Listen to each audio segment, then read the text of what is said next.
Maithili express की शानदार प्रस्तुति।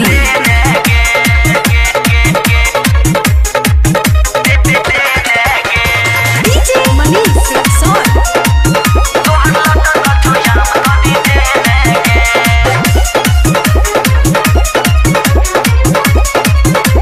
खुशी रिकॉर्डिंग स्टूडियो बलुआहा।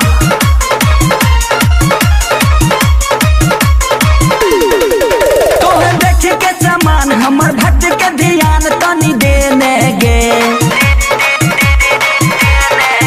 तोहर देख के समान हमर भक्त के ध्यान तनी देने गे, तोहर देख के समान हमर भक्त के ध्यान तनी देने गे, तोहर लटकल छो याम तनी देने गे, गई गई लटकल छो याम तनी देने गे।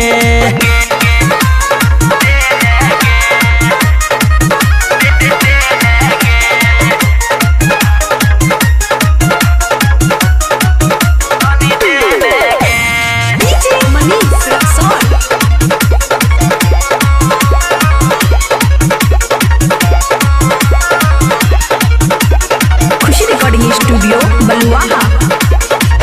बिना हमारा देखा के तरह पैबे, कहियो ने कहियो तू केकरो देखैबे,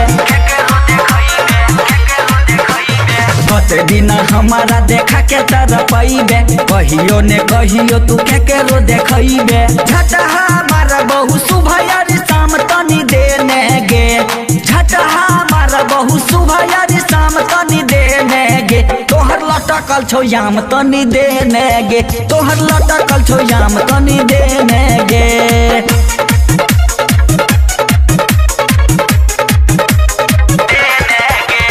डीजे मनीष रक्सौल।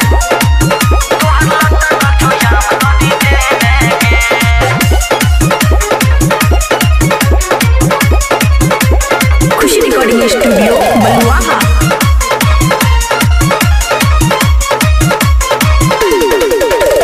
तोरा भगवान के नाम बड़ा बाची, मंगला पर छोड़ किया लागे छो दाती,